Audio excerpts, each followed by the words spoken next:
تو یہ بھی بہت پرانی ٹریڈیشن ہے، لیکن کوئی بچہ ایسا پیدا نہیں ہو جاتا جس کے ناک اور کان پہلے سے چھدے ہوئے ہوں۔ اسی طریقے سے میل میں سرکمسیژن ہوتا ہے، یہ بھی ایک نان ہیریٹیبل ہے جو فور اسکن ہوتی ہے، یہ دراصل ریموو کر دی جاتی ہے، اسی کو ختنہ بھی کہتے ہیں۔ تو ایسا نہیں ہوتا، یہ بھی کافی جنریشن سے کی جا رہی ہے، تو اس کا مطلب ایسا نہیں ہے کہ کوئی ایسے بچے پیدا ہوں جو آلریڈی سرکمسائزڈ ہوں۔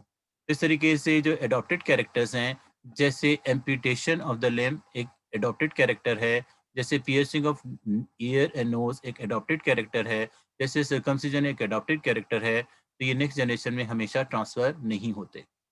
اس کے اوپر جو ہے وہ ایک آبجیکشن جو ہے ایک سائنٹسٹ نے کیا تھا، اور سائنٹسٹ کا نام وزمین تھا۔ یہ وزمین بہت ہی وائز مین تھا، دراصل یہ جرمنی سے تعلق رکھتا تھا۔ 1834 میں یہ پیدا ہوا تھا، 1914 میں یہ مر گیا تھا، اور اس نے جرم تھیوری پرپوز کی تھی کہ دراصل دو قسم کے سیل ہوتے ہیں، ایک کو ہم سمیٹک سیلز کہتے ہیں جن میں مائٹوسس ہوتی ہے، اور ایک جرم سیلز ہوتے ہیں جس میں کہ میوسس ہوتی ہے۔ اور جرم سیلز وہ ہوتے ہیں جو ریپروڈکٹیو سیلز ہوتے ہیں جس سے گیمیٹ بنتے ہیں، میل اور فیمیل گیمیٹ۔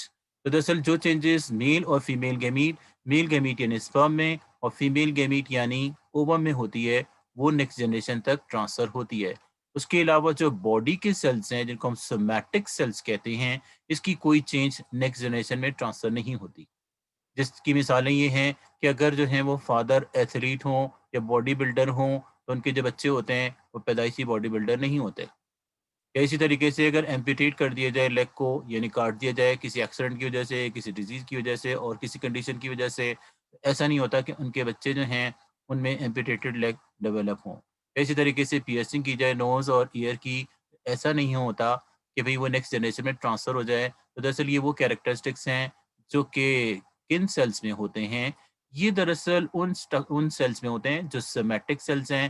تو جراف کی جو گردن ہے یا نیک آف جراف ہے، وہ بھی ایک سیمیٹک سیل کی چینج ہے، اور سیمیٹک سیلز کی چینجز نیکسٹ جنریشن میں ٹرانسفر نہیں ہوتی، صرف جرم پلازم جو جرم سیلز کی چینجز ہیں، یعنی وہ سپرمز کی جو چینجز ہیں یا اووم میں جو چینجز ہوتی ہیں، وہ نیکسٹ جنریشن میں ٹرانسفر ہوتی ہیں۔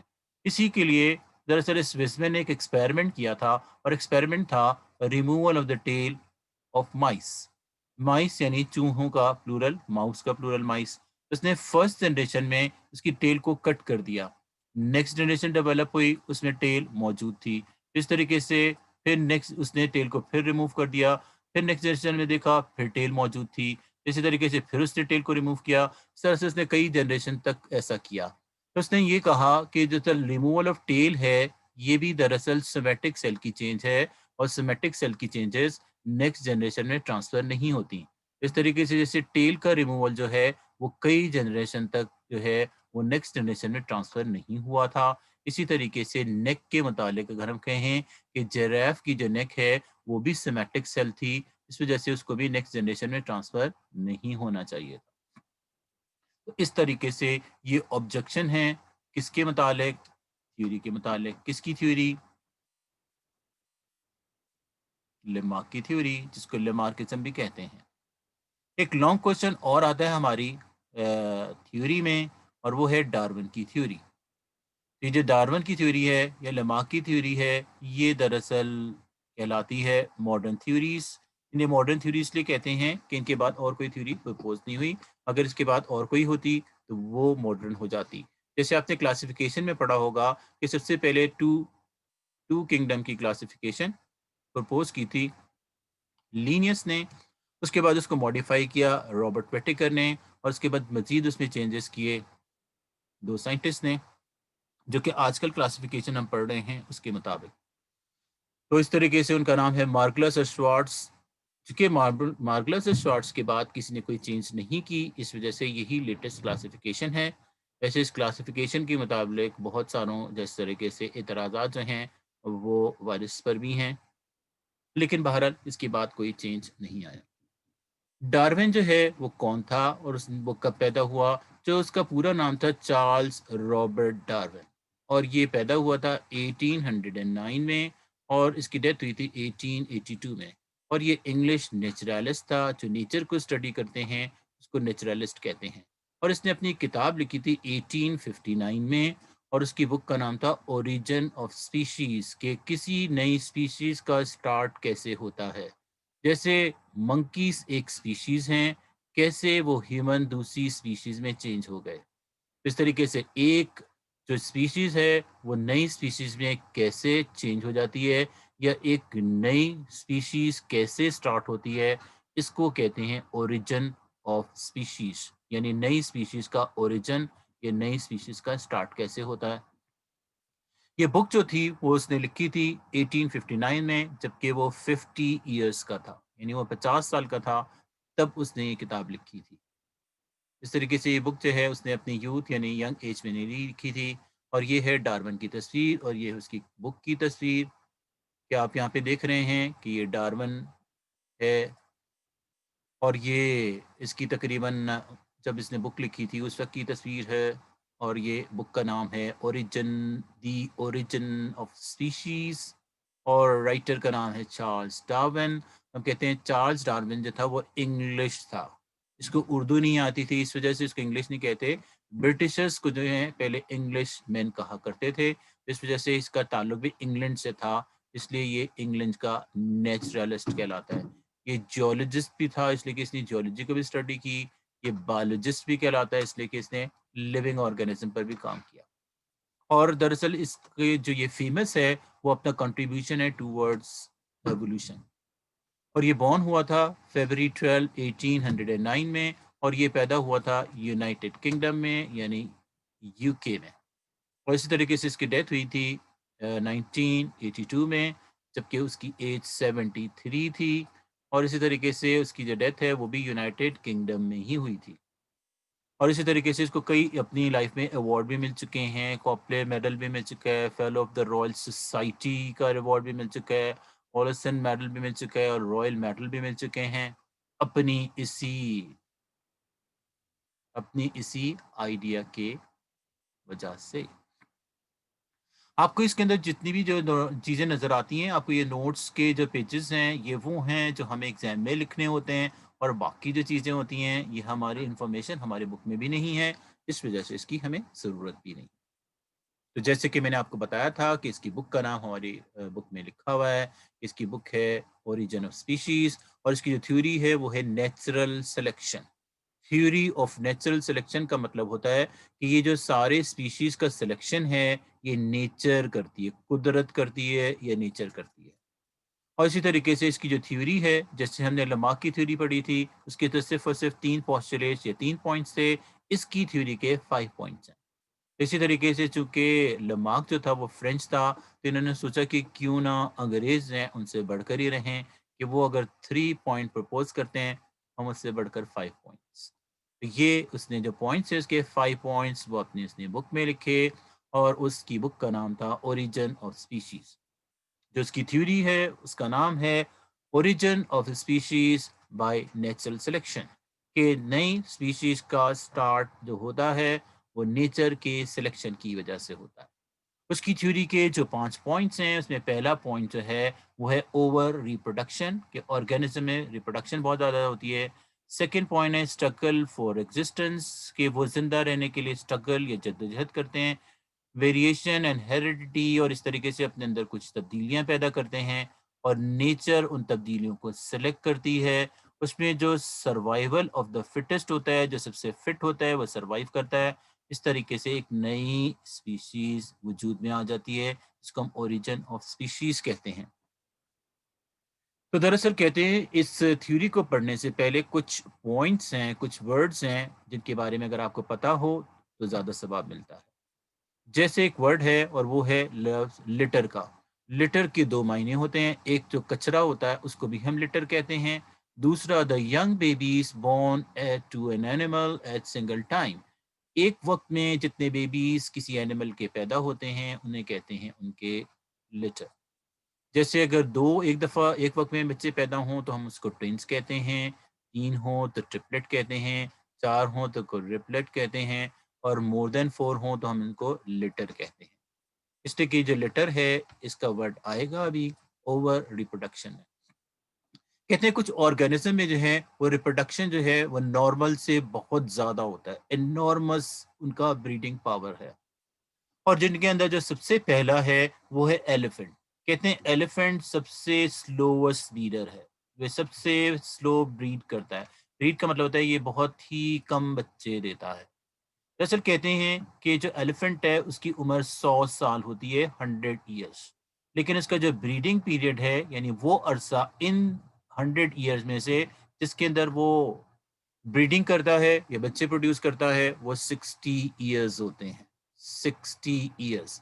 اگر یہ 60 ایئرز ہوتے ہیں تو اس کا مطلب ہے 40 ایئرس تک وہ کوئی چیز پروڈیوس نہیں کرتا، یعنی ینگ ون پروڈیوس نہیں کرتا.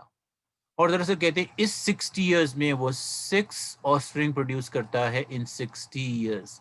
اگر وہ 60 سال میں اس کے 6 بچے ہوتے ہیں اس کا مطلب ہے ایک بچہ 10 سال کے بعد ہوتا ہے. اسی طریقے سے یہ لارجسٹ لینڈ اینیمل ہے اور یہ بریڈنگ کے لحاظ سے سب سے سلو ہے. جبکہ ریبٹ کے لحاظ سے دیکھا جائے تو وہ بہت زیادہ فاسٹ بریڈر ہے. پہلی بات تو یہ ہے کہ ریبٹ جو ہے وہ بریڈ کرتا ہے ایٹ ایج آف 6 months، جبکہ ایلیفینٹ بریڈ کرتا ہے ایٹ دا ایج آف 40. جب وہ 40 سال کا ہو جاتا ہے تب اس میں بریڈنگ شروع ہوتی ہے. جبکہ ریبٹ 6 مہینے کا ہوتا ہے تو پھر وہ بریڈنگ شروع کر دیتا ہے، یعنی بچے دینا شروع کر دیتا ہے. اور it gives 6 young in a litter. اس کا جو ایک لٹر ہوتا ہے، لٹر کا مطلب ہوتا ہے وہ بچے جو ایک وقت میں پیدا ہوتے ہیں. تو ایک وقت میں اس میں 6 بچے پیدا ہوتے ہیں. اور 4 liters in a year. سال میں وہ 4 لیٹر پروڈیوس کرتا ہے. ایک لیٹر میں 6 ہوتے ہیں تو 6 4 کتنے ہوئے؟ 24. اس کا مطلب ہے 24 بچے ہو جاتے ہیں اس کے ایک سال میں. اسی طریقے سے ہاؤس فلائی جو ہے وہ 120 انڈے دیتی ہے، 120 eggs. اور یہ 6 times in every summer. ہر گرمی کے موسم میں. آپ کو 4 موسم ہوتے ہیں، یعنی سمر ہے، ونٹر ہے، آٹم ہے اور اسپرنگ ہے. اس میں جو سمر کا پیریڈ ہے اس میں صرف 6 دفعہ وہ انڈے دیتی ہے ہاؤس فلائی، اور وہ انڈے 120 دیتی ہے ایک وقت میں. جس طریقے سے ہم فراک کے بارے میں پڑھیں گے کہ وہ اس کی جو مینڈکی ہوتی ہے وہ ایک وقت میں 50 انڈے دیتی ہے، یعنی اس کی 2 اووری سے 100 ایگس یعنی سینچری پوری ہوتی ہے. ان اسٹار فش جو ہوتی ہے وہ 1 ملین ایگس دیتی ہے، 1 ملین ایگ پر ایئر یا پر سیزن. ہر سیزن میں وہ 1 ملین ایگس دیتی ہے. 1 ملین کا مطلب ہے 1 کے ساتھ اگر ہم لگائیں 30 تو ہوتا ہے 1000، اور مزید 30 ہوں تو ہوتا ہے ملین، مزید 30 بلین، مزید 30 ٹریلین. اس طریقے سے اتنے ایگز اسٹار فش پروڈیوس کرتی ہے ایک سیزن میں. اس طرح سے کہنے کی بات تھی کہ یہ اوور ریپروڈکشن ہے، اوور ریپروڈکشن. کچھ اینیمل میں پروڈکشنز بہت زیادہ ہوتی ہیں، اسی کو ہم کہتے ہیں اوور ریپروڈکشن. اور یہی چیز جو ہے وہ دراصل میں نے اس فگر میں بھی دکھائی ہے جو ہماری بک میں نہیں ہے. سب سے پہلی بات تو ہم نے یہ پڑھی کہ دراصل ایلیفنٹ جو ہے وہ کیا کرتا ہے. ایلیفنٹ جو ہے اس کے 6 آفسپرنگ ہوتے ہیں 60 ایئرس میں، اور دراصل اس کی ایوریج ایج 100 ایئرس ہوتی ہے، اور وہ 60 ایئرس میں 6 آفسپرنگ پروڈیوس کرتا ہے. جو سلوسٹ لیڈر ہے وہ دراصل ریبٹ ہے. تو ریبٹ کا جو ایک لیٹر ہوتا ہے، ایک لیٹر یعنی ایک دفعہ میں جو بچے پیدا ہوتے ہیں وہ دراصل 6 ہوتے ہیں، اور وہ 4 لیٹر پروڈیوس کرتا ہے، 4 لیٹر پروڈیوس کرتا ہے پر ایئر. اور اسی طریقے سے وہ بریڈنگ شروع کر دیتا ہے، یعنی ینگ ون بنا پروڈیوس کر دیتا ہے 6 months میں. ہاؤس فلائی 120 ایگس دیتی ہے 6 times ایچ سمر، یعنی گرمیوں میں 6 دفعہ. تو دراصل 120 کو اگر انٹو 6 کر دیا جائے تو 720 ہو جاتے ہیں، صرف سمر میں ہی 720 ایگس. اسی طریقے سے یہ اسٹار فش ہے جو دراصل 1 ملین ایگ پروڈیوس کرتی ہے ہر سیزن. تو دراصل ڈارون نے یہ بتایا تھا کہ کچھ آرگینزم میں جو ہے وہ نمبر آف پروڈکشن بہت زیادہ ہوتی ہے، یعنی ان کی اسپیڈ آف پروڈکشن جو ہے وہ بہت زیادہ ہے. تو دراصل کہتے ہیں کہ اس اسپیڈ آف پروڈکشن کا نتیجہ کیا ہوتا ہے. نتیجہ اس کا یہ ہوتا ہے کہ دراصل ان آرگینزم کو سروائیو کرنا ہوتا ہے، اور وہ سروائیو کرنے کے لیے اسٹرگل کرتے ہیں. اسٹرگل اس طریقے سے ان سچ ریٹ آف پروڈکشن، یہ پروڈکشن بہت اسپیڈی ہوتی ہے، ایون ان فیوز، کہتے ہیں کہ چند جنریشن کے بعد، اگر دراصل کہتے ہیں اسٹار فش جتنے انڈے دیتی ہے جو 1 ملین ہوتے ہیں، تو اگر 1 ملین ایگ ہیچ آؤٹ ہو جائیں تو ایسا ہوگا کہ پورا سمندر ہی اسٹار فش سے ہی بھر جائے گا۔ اس طریقے سے سون سنگل اسپیشیز، ایک ہی اسپیشیز آکیوپائی کر لے گی سارا ایریا، سارا ہیبیٹیٹ، ساری پلیس، سارا فوڈ، سارا ایئر، ساری ہوا صرف اسی کو ملے گی، سارا فوڈ اسی کو ملے گا، سارا شیلٹر اسی کو ملے گا۔ اس طریقے سے جو باقی اسپیشیز ہیں اس کے لیے no space will be left, جو باقی اسپیشیز ہیں اس کے لیے تو کوئی جگہ ہی باقی نہیں رہے گی۔ تو اس وجہ سے تاکہ باقی اسپیشیز بھی زندہ رہ سکیں، اس طریقے سے نمبر آف اسپیشیز جو ہوتی ہیں وہ ہمیشہ کانسٹنٹ رہتی ہیں، اس کے لیے کچھ لمیٹڈ فورسز کام کرتے ہیں جو ان کے نمبر کو فکس رکھتے ہیں۔ اس وجہ سے یہ جو آرگینزم ہیں یہ اسٹرگل کرتے ہیں فار ایگزسٹنس، زندہ رہنے کے لیے جد و جہد کرتے ہیں۔ تو دراصل وہ جد و جہد کیا کیا کرتے ہیں، کس ٹائپ کی جد و جہد ہوتی ہے، کیا کیا اسٹرگلز ہوتی ہیں، اس سے پہلے ہمیں جو ہے وہ کچھ ٹرمز کے بارے میں پتہ ہونا چاہیے جو ہم استعمال کریں گے۔ پہلی دراصل یہ ہے کہ ارتھ کوئک کسے کہتے ہیں، زلزلے آ جاتے ہیں اس لیے بہت سارے لوگ مر جاتے ہیں، زلزلہ یا ارتھ کوئک۔ یا لائٹننگ ہوتی ہے، بجلی چمکتی ہے، لائٹننگ بجلی چمکتی ہے، اس سے بہت سارے آرگینزم مر جاتے ہیں۔ ہم پہ تو ہمیشہ نہیں گرتی، لیکن سمندروں پہ، درختوں پہ اور دوسری چیزوں پہ تو یہ گرتی رہتی ہے۔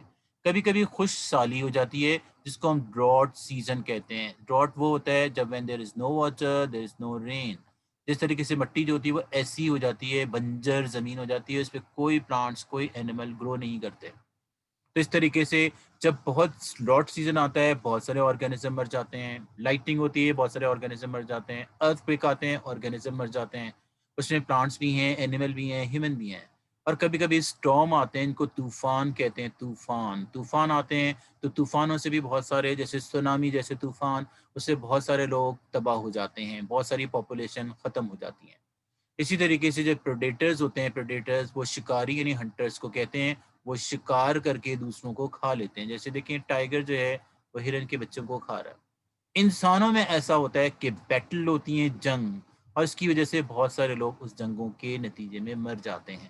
تو دراصل کہتے ہیں جو پاپولیشن کنٹرول کا نیچر کا طریقہ ہے وہ یہی ہے کہ کبھی اسٹارمز آتے ہیں، کبھی ڈیزیزز آتی ہیں، کبھی بہت سے لوگ بیماریوں سے مر جاتے ہیں۔ جس طریقے سے آپ کو پتہ ہے جب پاپولیشن کنٹرول بہت زیادہ بڑھ جاتا ہے یعنی ان کنٹرول ہو جاتی ہے، تو نیچر نے سسٹم رکھا ہوا ہے کہ اسے کس طرح سے کنٹرول کیا جائے۔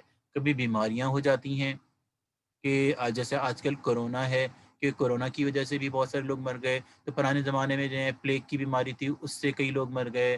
اسی طریقے سے پرانے زمانے میں اگر آپ نے سنا ہوگا پلیگ کی ایک بیماری تھی جو چوہوں کی وجہ سے ہوتی ہے، اس کو طاعون کہتے ہیں۔ آج کل کرونا ہے۔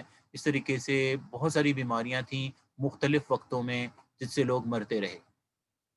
یہ پاپولیشن کنٹرول کرنے کا طریقہ ہے نیچر کا۔ تو دراصل یہ سارے جو ڈائیگرامس تھیں وہ انوائرمنٹل سٹرگل سے متعلق تھیں کہ انوائرمنٹ میں بھی جد و جہد جاری رہتی ہے۔ تو اسی طریقے سے آرگینزم جو ہوتے ہیں وہ اسٹرگل کرتے ہیں کس چیز کے لیے، زندہ رہنے کے لیے۔ کمپٹیشن شروع ہو جاتا ہے، کمپیٹ کرتے ہیں ٹو سروائیو، اور کمپیٹ کرتے ہیں۔ تو یہ کمپٹیشن کس کے لیے ہوتا ہے؟ کمپٹیشن ٹو لیو اور کمپٹیشن ٹو سروائیو، کہ وہ کمپٹیشن کرتے ہیں، مقابلہ ہوتا ہے کہ کون زندہ رہے گا، کون مر جائے گا۔ زندہ وہ رہے گا جس کو اسپیس ملے گی، رہنے کی جگہ، وہ جس کو ایئر ملے گی یعنی ہوا، وہ جس کو فوڈ ملے گا یعنی کھانا، وہ جس کو لائٹ اور ٹیمپریچر اور شیلٹر اور واٹر اور ساری جو نیسیسٹیز اسے اویلیبل ہوں گی، اور وہ انفیوریبل کنڈیشن کو سروائیو کر سکے گا، وہ کہلاتا ہے اسٹرگل۔ اسٹرگل جو ہے ڈارون کے مطابق 3 طرح سے ہوتی ہے، 3 طرح سے لوگ جد و جہد کرتے ہیں، اور وہ 3 ویز کیا ہیں؟ پہلا ہے انٹرا اسپیسیفک اسٹرگل، وہ اسٹرگل جو ایک ہی اسپیشیز کے درمیان ہوتی ہے، within the same species, within the similar species, ان کی نیڈ ہمیشہ برابر ہوتی ہیں، تو ان کے درمیان بھی ایک فوڈ کے لیے، اسپیس کے لیے، لائٹ کے لیے، شیلٹر کے لیے، ایئر کے لیے کمپٹیشن ہوتا ہے. ایک انٹر اسپیسیفک ہوتی ہیں جو دو مختلف اسپیشیز کے درمیان، ٹو ڈفرینٹ اسپیشیز جو ہوتی ہیں وہ بھی ایک دوسرے سے کمپیٹ کرتی ہیں تاکہ وہ زندہ رہ سکیں. ان میں سے ایک کو مرنا ہوتا ہے، دوسرے کو زندہ رہنا ہوتا ہے. اسی طریقے سے انوائرمنٹل اسٹرگل بھی چلتی رہتی ہے کہ انوائرمنٹ سے بھی انسان کی جدوجہد چلتی ہے. اس طریقے سے آپ کو پتہ ہے کہ ٹیمپریچر کبھی زیادہ ہو جاتا ہے، کبھی کم، کبھی سردیاں زیادہ ہو جاتی ہیں، کبھی گرمیاں زیادہ ہو جاتی ہیں تو لوگ مر جاتے ہیں. ہیومیڈیٹی میں کبھی ایئر میں ہیومیڈیٹی کم ہو جاتی ہے، کبھی ڈراٹ سیزن آ جاتے ہیں، کبھی کولڈ یعنی سردی آ جاتی ہے، کبھی ہیٹ سٹروک آ جاتے ہیں، کبھی لائٹننگ ہوتی ہے، کبھی اسٹارم ہوتے ہیں، کبھی ارتھ کویک ہوتے ہیں، کبھی بیٹل ہوتے ہیں، کبھی ڈیزیزز ہوتی ہیں، کبھی پریڈیٹر سے مقابلہ کرنا پڑتا ہے، کبھی کلائمیٹک ویریشن آ جاتی ہیں یعنی موسم تبدیل ہوتے رہتے ہیں. موسم تبدیلی کا مطلب یہ ہے کہ جیسے کراچی میں جو ہے آج کل کا جو موسم ہے اس میں لوگ بغیر فین کے رہتے تھے، لیکن اب جو ہے لوگ بغیر سویٹر کے بھی رہتے ہیں. اس طریقے سے کہتے ہیں کہ یہ جو کمپٹیشن ہوتا ہے اس میں ایڈلٹ ہوڈ کو کون پہنچ سکتا ہے، ایڈلٹ یعنی بڑا کون ہوگا. یہ جو اتنے سارے نمبر آف ایگز ہیں جو کہ اسٹار فش نے دیے ہیں، کیا وہ 1 ملین کے 1 ملین اسٹار فش بن جائیں گی؟ نو. اسے بہت سارے پریڈیٹر کھا جائیں گے. جیسے کچھ جو ہیں وہ تو جب یہ انڈوں کی شکل میں ہوتی ہیں، ایگز کی شکل میں ہوتی ہیں، تب دوسری مچھلیاں اور دوسرے اینیمل ان کو کھا لیتے ہیں. پھر دراصل وہ جب لاروی بنتے ہیں تو شاید آپ نے فرسٹ ایئر میں پڑھا ہوگا کہ اسٹار فش کے لاروی کو اوریکولیریا لاروا کہتے ہیں. تو جب یہ لاروا بنتا ہے تو بہت سارے لاروے مر جاتے ہیں. بہت سارے گرمی سردی ہو جاتی ہے، ٹیمپریچر سیلنٹی کم زیادہ ہو جاتی ہے، ہیومیڈیٹی کم زیادہ ہوتی ہے، بہت سارے فیکٹرز ہیں جس کی وجہ سے وہ ہو جاتے ہیں. اسی طریقے سے پولوشن ہے انوائرمنٹل، اس کی وجہ سے مر جاتے ہیں. تو سارے سروائیو نہیں کرتے. اسٹرگل تو سب کرتے ہیں سروائیو کرنے کے لیے، لیکن کچھ ونر ہوتے ہیں، کچھ لوزر ہوتے ہیں. جو سروائیو کر پاتے ہیں وہ ونر کہلاتے ہیں، جو سروائیو نہیں کر پاتے وہ لوزر کہلاتے ہیں. جیسے دیکھیں یہاں پر اس ڈائیگرام میں دکھایا گیا ہے کہ یہ انٹرا اسپیسیفک کمپٹیشن ہے. کہ دیکھیں ایک ہرن ہے، اس کے لیے دونوں جو ہیں یہ لڑ رہے ہیں. اب اس کو فوڈ تو ہے، ملے گا کس کو؟ تو یہ آپس میں لڑائی ہو رہی ہے. چونکہ یہ دونوں ایک ہی اسپیشیز ہیں اس لیے ہم انہیں کہتے ہیں کہ یہ انٹرا اسپیسیفک کمپٹیشن ہے. یہاں پہ دیکھیں بیئر ایک الگ ہے اور فاکس ایک الگ ہے، ان دونوں کے درمیان کمپٹیشن ہے. تو یہاں پہ یہ دو مختلف سپیشیز ہیں، اس فوڈ کے لیے کمپٹیشن ہو رہا ہے اور اس طریقے سے اس کو ہم انٹر اسپیسیفک کمپٹیشن کہتے ہیں. یہاں پر بھی یہ انٹر کی ایگزامپل ہے، انٹر اسپیسیفک اس لیے کہ یہ فاکس ایک الگ سپیشیز ہے، فش ایک الگ سپیشیز ہے. تو دیکھیں یہ اس نے حاصل کر لیا ہے، یہ ڈاگ ہو سکتا ہے. اس طرح سے یہ انٹرا اسپیسیفک ایگزامپل ہے اس لیے کہ یہ دونوں جو ہیں وہ دراصل سیم ہی ہیں، سیم سپیشیز ہیں، وہ دراصل آپس میں لڑ رہے ہیں. اس طریقے سے کہتے ہیں کہ ڈارون نے یہ کہا اپنے پوائنٹ میں کہ جب پروڈکشن بہت زیادہ ہوتا ہے تو پھر اینیمل میں سروائیو کرنے کے لیے کمپٹیشن ہوتا ہے. یہ دراصل کہتے ہیں کہ وہ تھیوری تک اس طرح پہنچا تھا، اس کی تھوڑی سی ہسٹری ہے. اس ہسٹری کے مطابق اس ایکسپیریمنٹ جو تھے اس نے جہاں پر کیے تھے اس جگہ کا نام گیلاپیگو آئیلینڈ ہے. کون سا آئیلینڈ؟ گیلاپیگو. یہ دراصل ایک والکینک آئیلینڈ ہے جو کہ آرچی پیگلو سے کہتے ہیں. جو گروپ آف آئیلینڈ ہوتے ہیں یعنی چھوٹے چھوٹے سے بہت سارے آئیلینڈ ایک ساتھ آ جائیں اسے ہم کہتے ہیں. یہ پیسیفک اوشن میں ہے اور دراصل کہتے ہیں کہ دراصل ورلڈ موسٹ ڈیسٹینیشن ہے جہاں پہ بہت زیادہ وائلڈ لائف موجود ہے دیکھنے کے لیے. اور یہ ایک پروونس ہے ایکواڈور کا. ایکواڈور ساؤتھ امریکہ کا ایک ملک ہے جہاں پر یہ گیلاپیگو آئیلینڈ پایا جاتا ہے. اور یہ آئیلینڈ جو ہے وہ 1000 کلومیٹر دور ہے کوس سے. کوس یعنی ساحل سے 1000 کلومیٹر. اسی طریقے سے یہاں پہ جو ہے بہت ساری چارلز ڈارون نے 1835 میں بہت ساری سپیشیز دیکھی، مختلف اینیملز کی اس نے سپیشیز کو وہاں پر سٹڈی کیا. اور اس لیے کہ وہ اس نے وہاں پر وہاں پہ اس نے 5 سال گزارے تھے، 5 ایئر. اور اس طریقے سے اس کا نام جو ہے گیلاپیگو وہ اس وجہ سے رکھا گیا ہے کہ گیلاپیگو کہتے ہیں لارج ٹورٹوائز، کہ وہاں پہ بہت بڑے بڑے ٹورٹوائز ہوتے ہیں جن کو جائنٹ ٹورٹوائز بھی کہتے ہیں. اس وجہ سے انہوں نے اس جگہ کا نام گیلاپیگو آئیلینڈ رکھا. اور اس طریقے سے وہاں پر اس نے کچھ برڈز دیکھے جو ہماری چڑیا جیسے ہی ہوتے ہیں جن کو فنچ کہتے ہیں. فنچ ان کو کیا کہتے ہیں؟ ان کو ہم فنچز کہتے ہیں. اور فنچز جو ہیں یہ سب کے سب سیم ہیں، لیکن اگر آپ دیکھیں ان کے کلر الگ ہیں، ان کی چونچیں الگ الگ ہیں.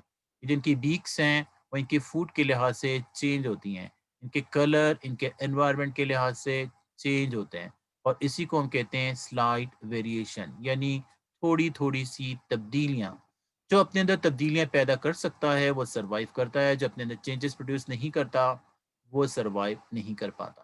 یہ دیکھیں فنچز جو ہیں، ڈارونس نے یہ دیکھا کہ یہ سب کے سب کوئی سیڈ کھاتی ہیں، کچھ لاروی کھاتی ہیں، کچھ انسیکٹ کھاتی ہیں، کچھ جو ہیں وہ دراصل ٹول وغیرہ استعمال کرتی ہیں، کچھ جو ہوتی ہے وہ گرب جو انسیکٹ کی ایک ٹائپ ہوتی ہے اس سے کھاتی ہیں، کچھ برڈز یا فروٹس کے اوپر گزارا کرتی ہیں۔ جو فروٹ کھاتی ہیں ان کی طوطے جیسی چونچ ہوتی ہے، اور جو سر کہتے ہیں جو انسیکٹس کو کھاتی ہیں ان کی اسٹریٹ چونچ ہوتی ہے۔ اس طریقے سے جو سیڈس کھاتے ہیں انہیں تھوڑی سی کرونگ ہوتی ہے تاکہ وہ سیڈس کے چھلکوں کو توڑ سکیں۔ اس طریقے سے آبزرو کیا ڈفرنٹ ٹائپ کی فنچز کو۔ تو یہ جو فنچز ہیں یہ دیکھیں ان کی بیک یہ مختلف ہے، اس کی بیک، اس کی بیک، اس کی بیک، اس کی بیک۔ تو اس میں اس نے دیکھا ڈارون نے کہ بڑی چینجز آ رہی ہیں ان کے اندر۔ اگر دراصل کہتے ہیں کہ وہ اپنی ڈائٹ کے لحاظ سے اپنی بیک کو چینج نہ کریں تو پھر وہ سروائیو نہیں کر سکتے۔ تو آج کل جو موجودہ جو ہیں ان کی یہ ساری اسپیشیز ہیں، یہ سب کے سب فنچز کی تصویریں ہیں جو گیلاپیگو آئلینڈ میں بہت زیادہ ہوتی ہیں۔ ان سب کو اس نے آبزرو کیا۔ یہ 1 2 3 4 5 6 7 8 9 10 11 12 13، اس طریقے سے یہ 13 اس نے آبزرو کی تھی ان کون سے آئلینڈ میں؟ گیلاپیگو آئلینڈ میں۔ کس نے آبزرو کیا؟ ڈارون نے۔ کس کو آبزرو کیا؟ ان برڈس کو جن کا نام فنچز ہے۔ تو فنچز جو ہوتی ہیں وہ دراصل مینا کی طرح ان کی چونچ ہوتی ہے۔ ہاں ہمارے ہاں بھی لوگ پالتے ہیں اس کو، جو شوقین لوگ ہوتے ہیں۔ تو ڈارون نے کیا کیا؟ ڈارون نے 13 اسپیشیز، یہ دیکھیں ابھی بک سے متعلق کوئی چیز نہیں ہے، یہ بک آؤٹ آف دا بک ہم بات کر رہے ہیں کہ اس نے 13 اسپیشیز دیکھی۔ کس کی؟ فنچز کی۔ تو فنچز کو پیسیرین برڈز کہتے ہیں۔ پیسیرین کہتے ہیں سانگ برڈز کو جو بول سکتے ہیں، جن کی آوازیں ہوتی ہیں، وہ کہلاتے ہیں۔ دراصل کہتے ہیں کہ وہاں پہ اس نے 5 سال تک سٹے کیا۔ کون سے آئلینڈ؟ گیلاپیگو آئلینڈ، 1831 سے 1836 تک۔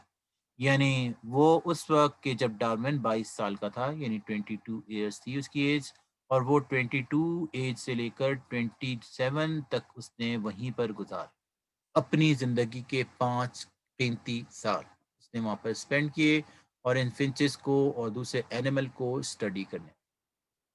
تو دراصل اس کا پہلا ہے اوور ریپروڈکشن۔ دوسرا پوائنٹ جو تھا وہ تھا کیا؟